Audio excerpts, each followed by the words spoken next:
4 ಶ್ಲೋಕ 8ರಲ್ಲಿ ಶ್ರೀಕೃಷ್ಣ ಪರಮಾತ್ಮ ಹೀಗೆ ಹೇಳ್ತಾನೆ, ಪರಿತ್ರಾಣಾಯ ಸಾಧೂನಾಂ ವಿನಾಶಾಯ ಚ ದುಷ್ಕೃತಾಂ ಧರ್ಮ ಸಂಸ್ಥಾಪನಾರ್ಥಾಯ ಸಂಭವಾಮಿ ಯುಗೇ ಯುಗೇ ಎಂದು.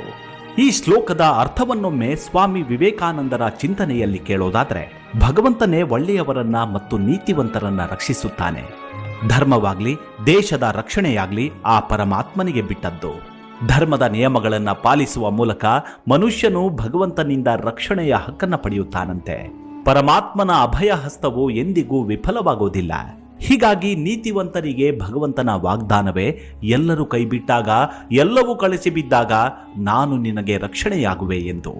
ಆದ್ದರಿಂದ ಭಗವಂತನಲ್ಲಿ ನಂಬಿಕೆ ಇಡುವ ಭಕ್ತರಿಗೆ ಬಾಹ್ಯ ಅಥವಾ ಆಂತರಿಕ ಶತ್ರುಗಳಿಂದ ಯಾವುದೇ ಭಯವಿರುವುದಿಲ್ಲ.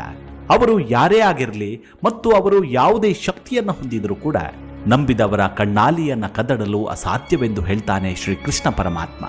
ಒಳ್ಳೆಯವರನ್ನ ರಕ್ಷಿಸೋದರ ಜೊತೆಗೆ ದುಷ್ಟರ ನಾಶವು ಭಗವಂತನ 2ನೇ ಪ್ರತಿಜ್ಞೆ. ಯಾವಾಗಲೂ ದುಷ್ಟರಿಂದ ದೂರವಿರಬೇಕು, ಧರ್ಮದ ಮಾರ್ಗವನ್ನು ಅನುಸರಿಸಬೇಕು. ಆಗ ಭಗವಂತನು ಪ್ರಸನ್ನನಾಗ್ತಾನೆ. ಮತ್ತು ಭಗವಂತ ಪ್ರಸನ್ನನಾದಾಗ ಅವರಿಗೆ ಅಸಾಧ್ಯವಾದುದು ಯಾವುದೂ ಇರುವುದಿಲ್ಲ. ಭಗವಂತನ 3ನೆಯ ವಚನವೇ ಜಗತ್ತಿನಲ್ಲಿ ಧರ್ಮವನ್ನ ಸ್ಥಾಪಿಸುವುದು. ಧರ್ಮವು ಭಗವಂತನ ಜೀವದ ಉಸಿರು. ಅದು ಮಾನವನ ಅಸ್ತಿತ್ವದ ತತ್ವ. ಅದು ಇಡೀ ವಿಶ್ವದ ಪೋಷಕ ಶಕ್ತಿ. ಆದ್ದರಿಂದ ದುಷ್ಟ ಶಕ್ತಿಯಿಂದ, ಸ್ವಯಂ ವಿನಾಶದಿಂದ ಜಗತ್ತನ್ನ ರಕ್ಷಿಸಲು ಭಗವಂತನು ತನ್ನನ್ನು ತಾನು ಪ್ರಕಟಪಡಿಸಿಕೊಳ್ಳುತ್ತಾನೆ.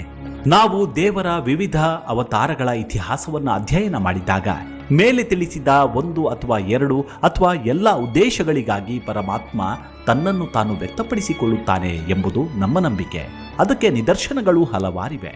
ನರಸಿಂಹ ಅವತಾರವು ಹಿರಣ್ಯಕಶಿಪುವನ್ನ ನಿರ್ಮೂಲನೆ ಮಾಡಲು ಮತ್ತು ಭಕ್ತ ಪ್ರಹ್ಲಾದನನ್ನ ರಕ್ಷಿಸಲು ಬಂದಿತ್ತು. ಶ್ರೀರಾಮನ ಅವತಾರವು ಭಗವಂತನ 3 ಪ್ರತಿಜ್ಞೆಗಳನ್ನು ಪೂರೈಸಲು ಬಂದಿತ್ತು. ಶ್ರೀರಾಮ ಒಳ್ಳೆಯವರನ್ನ ರಕ್ಷಿಸಿದ, ದುಷ್ಟ ರಾಕ್ಷಸರನ್ನ ನಾಶ ಮಾಡಿದ ಮತ್ತು ಹಲವಾರು ವರ್ಷಗಳ ಕಾಲ ಭೂಮಿಯ ಮೇಲೆ ಸಾರ್ವಭೌಮತ್ವವನ್ನು ಹೊಂದುವ ಮೂಲಕ ಧರ್ಮವನ್ನು ಸ್ಥಾಪಿಸಿದ. ಸಾಧು ಎಂಬ ಪದವು ಕೇವಲ ಸನ್ಯಾಸಿಗಳಿಗೆ ಮಾತ್ರ ಸೀಮಿತವಾಗಿಲ್ಲ. ಅದು ಎಲ್ಲ ಧರ್ಮನಿಷ್ಠರನ್ನ ಸೂಚಿಸುತ್ತೆ. ಅವರ ಜಾತಿ, ಸ್ಥಾನ ಅಥವಾ ವೃತ್ತಿ ಏನೇ ಇದ್ರೂ ಕೂಡ ಸಾಧು ಎಂಬ ಪದದ ಅಡಿಯಲ್ಲಿ ಎಲ್ಲ ಮಾನವನು, ಎಲ್ಲ ಧರ್ಮನಿಷ್ಠರು ಸೇರಿಕೊಳ್ತಾರೆ. ಪರಮಾತ್ಮ ಪ್ರತಿಯುಗದಲ್ಲೂ ಅಂದ್ರೆ ಕಾಲಚಕ್ರದಲ್ಲಿ ಒಮ್ಮೆ ಮಾತ್ರ ಕಾಣಿಸಿಕೊಳ್ತಾನೆ ಎಂದಲ್ಲ. ಇದರರ್ಥ ಭಗವಂತನು ಯಾವಾಗ ಬೇಕಾದರೂ ಮತ್ತು ಎಲ್ಲಿ ಅವಶ್ಯಕತೆ ಉದ್ಭವಿಸಿದ್ರೂ ಕಾಣಿಸಿಕೊಳ್ಳಲು ಸಿದ್ಧನಾಗಿರುತ್ತಾನೆ. ಭಗವಂತನು ಎಲ್ಲ ಸಮಯದಲ್ಲೂ ಮತ್ತು ಎಲ್ಲ ಸಂದರ್ಭಗಳಲ್ಲಿಯೂ ಭಕ್ತರ ಕರೆಗೆ ಸ್ಪಂದಿಸುತ್ತಾನೆ. ಈ ಶ್ಲೋಕದಲ್ಲಿ 3 ಮುಖ್ಯ ಪದಗಳಿಗೆ ವಿಶೇಷ ಒತ್ತು ನೀಡಿರುವುದನ್ನು ಗಮನಿಸಬೇಕು. ತ್ರಾಣಾಯ ಬದಲಿಗೆ ಪರಿತ್ರಾಣಾಯವನ್ನ ಬಳಸಲಾಗಿದೆ. ನಾಶಾಯ ಬದಲಿಗೆ ವಿನಾಶಾಯವನ್ನ ಬಳಸಲಾಗಿದೆ. ಸ್ಥಾಪನಾರ್ಥಾಯ ಬದಲಿಗೆ ಸಂಸ್ಥಾಪನಾರ್ಥಾಯವನ್ನ ಬಳಸಲಾಗಿದೆ. ಇದು ಭಗವಂತನು ಹೇಳಿದ ಪ್ರತಿಯೊಂದು ವಚನಕ್ಕೂ ವಿಶೇಷ ಮಹತ್ವವನ್ನು ತೋರಿಸುತ್ತೆ. ಪ್ರೀತಿ ಮತ್ತು ಕರುಣೆಯ ಸಾಕಾರ ರೂಪವಾಗಿರುವ ಭಗವಂತನು ದುಷ್ಟರನ್ನ ಹೇಗೆ ಶಿಕ್ಷಿಸಬಲ್ಲನೆಂದು ಒಬ್ಬರು ಅನುಮಾನಿಸಬಹುದು. ದುಷ್ಟರನ್ನ ಶಿಕ್ಷಿಸುವುದು ದ್ವೇಷದ ಕ್ರಿಯೆಯಲ್ಲ, ಬದಲಾಗಿ ಅವರನ್ನು ನೀತಿವಂತರ ಮಡಿಲಿಗೆ ತರುವ ಭಗವಂತನ ಕರುಣೆಯ ದ್ಯೋತಕವಾಗಿರುವಂಥದ್ದು. ಇದಲ್ಲದೆ ಕೆಟ್ಟದನ್ನ ತೆಗೆದುಹಾಕದ ಹೊರತು ಅದು ಕಾಡ್ಗಿಚ್ಚಿನಂತೆ ಹರಡಿ ಇಡೀ ಮಾನವ ಕುಲವನ್ನೇ ನುಂಗುತ್ತೆ. ದುಷ್ಟತನವು ಮಾನವ ದೇಹದಲ್ಲಿ ಕ್ಯಾನ್ಸರ್ನಂತೆ. ಅದನ್ನ ಶಸ್ತ್ರಚಿಕಿತ್ಸೆಯಿಂದ ತೆಗೆದುಹಾಕದಿದ್ದರೆ ಅದು ಇಡೀ ವ್ಯವಸ್ಥೆಯನ್ನ ವಿಷಪೂರಿತಗೊಳಿಸುತ್ತೆ ಮತ್ತು ಇಡೀ ಮನುಷ್ಯನನ್ನ ನಾಶಪಡಿಸುತ್ತೆ. ಆದ್ದರಿಂದ ಮಾನವ ಕುಲವನ್ನ ಸಂಪೂರ್ಣ ಭ್ರಷ್ಟಾಚಾರ ಮತ್ತು ಸಾವಿನಿಂದ ರಕ್ಷಿಸಲು ದುಷ್ಟರನ್ನ ಶಿಕ್ಷಿಸುವುದು ಅವಶ್ಯಕ. ಇದೀಗ ಧರ್ಮ ಸ್ಥಾಪನೆಗೆ ಕಾಲ ಕೂಡಿ ಬಂದಿರಬಹುದೇನೋ. ಈ ಪ್ರಕೃತಿಯಲ್ಲಿ ಏನೋ ಬದಲಾವಣೆಯಾಗ್ತಿದೆ. ಎಲ್ಲರ ಭಾವನೆಯೊಳಗೆ ಅದೇನೋ ಮಿಂಚಿನ ಸಂಚಾರವಾಗ್ತಿದೆ. ಮನಸ್ಸು ಅದೇನನ್ನೋ ವಿಶೇಷವಾಗಿರುವಂಥದ್ದನ್ನೇ ಬಯಸುತ್ತಿದೆ. ಈ ಸಮಾಜವು ಬದಲಾವಣೆಯನ್ನ ನಿರೀಕ್ಷಿಸುತ್ತಿದೆ. ಈ ದೇಶ ಮತ್ತೊಂದು ಹಂತಕ್ಕೆ ಮುನ್ನುಗ್ಗಲು ದಾಪುಗಾಲಲ್ಲಿ ನಿಂತಿದೆ. ಇಡೀ ವಿಶ್ವಕ್ಕೆ ಗುರುವಿನ ಅನಿವಾರ್ಯತೆ ಬೇಕಾಗಿದೆ. ಈಗ ಕಾಲ ಕೂಡಿ ಬಂದಿದೆ. ಅಂದು ಕೃಷ್ಣ ಎಂದೊಡನೆ ಬಂದವನಲ್ಲವೇ? ಅಂದು ದ್ರೌಪದಿ ಚೀರಿದೊಡನೆ ಅಭಯವನ್ನ ನೀಡಿದನಲ್ಲವೇ?